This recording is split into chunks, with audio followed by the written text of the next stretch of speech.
الحمد للہ کفا وسلام علی عبادہ الذین اصطفى اما بعد۔ گزشتہ 2 دنوں سے اعتکاف سے متعلق بہت ساری چیزیں ہمارے سامنے پیش کی گئی۔ آج بھی کچھ چیزیں ہیں جو اعتکاف سے متعلق ہی ہیں۔ اعتکاف بہت ہی زیادہ ثواب کا حامل ہے اور اس کی بہت زیادہ فضیلتیں احادیث مبارکہ میں آئی ہیں، اور اس سے بڑھ کر فضیلت کیا ہو سکتی ہے کہ جناب نبی کرم صلی اللہ علیہ وسلم ہمیشہ خود اس کا اہتمام فرمایا کرتے تھے۔ اعتکاف کرنے والے کی مثال اس شخص کی طرح ہے کہ وہ کسی کے در پر جا کر بیٹھ جائے کہ جب تک میری درخواست قبول نہ ہوگی اس وقت تک میں اس در سے ہٹوں گا نہیں۔ اللہ جل شانہ کی کریم ذات تو بخشش کے لیے بہانہ ڈھونڈتی ہے، بلکہ بغیر بہانے کے بہت زیادہ عطا کرنے والی ہے۔ اس لیے کہ جب کوئی شخص اللہ کے گھر میں اس کے دروازے پر دنیا سے منقطع ہو کر یعنی الگ تھلگ ہو کر بیٹھ جائے، پھر اس شخص کے نوازے جانے میں کیا شک ہو سکتا ہے؟ اور اللہ جل شانہ جس کا اعزاز و اکرام فرما دیں تو اس کی ذات کے بھرپور خزانوں کا کون بیان کر سکتا ہے؟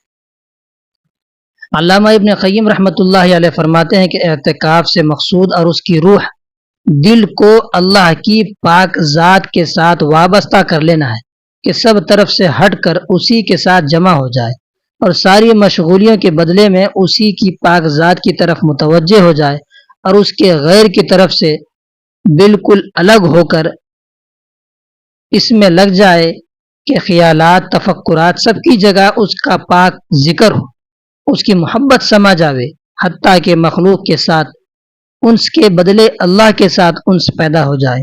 یہ انس خبر کی وحشت میں کام دے گا۔ اس دن اللہ کی پاک ذات کے سوا نہ کوئی مونس یعنی دل بہلانے والا ہوگا۔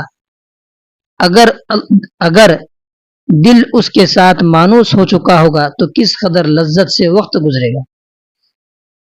صاحب مراغی الفلاح کہتے ہیں کہ اعتکاف اگر اخلاص کے ساتھ ہو تو افضل ترین اعمال میں سے ایک عمل ہے۔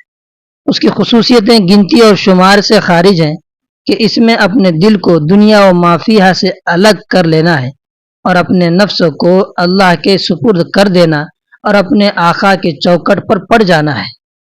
احادیث مبارکہ کی روشنی میں اعتکاف کے بے شمار فوائد اور فضائل معلوم ہوتے ہیں۔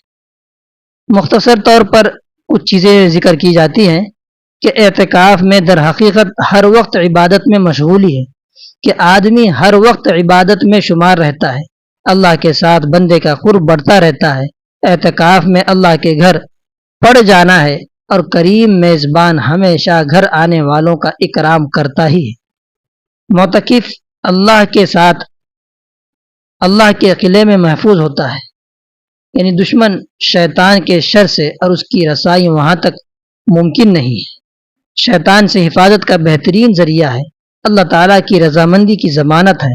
اعتکاف میں فرشتوں کی ہمنشینی، ان کی طرف سے مدد و اعانت ملتی ہے۔ معتکف سے اللہ تعالیٰ خوش ہوتے ہیں، یہ اللہ تعالیٰ کے اہل اور پڑوسی شمار ہوتے ہیں۔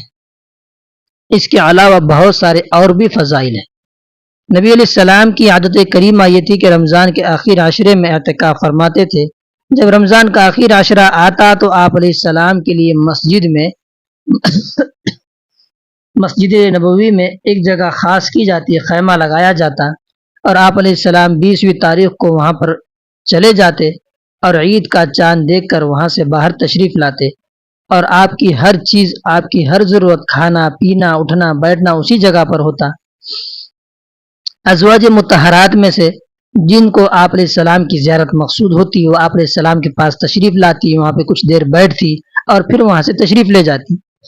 آپ علیہ السلام کو ایک مرتبہ سر دھونا اور صاف کرنا مقصود تھا تو آپ علیہ السلام نے خیمے سے باہر یعنی کھڑکی سے باہر اپنا سر نکالا، ام المؤمنین عائشہ رضی اللہ عنہا نے آپ کے سر کو صاف کیا، دھویا، پھر اس کے بعد آپ اپنی جگہ پر بیٹھ گئے۔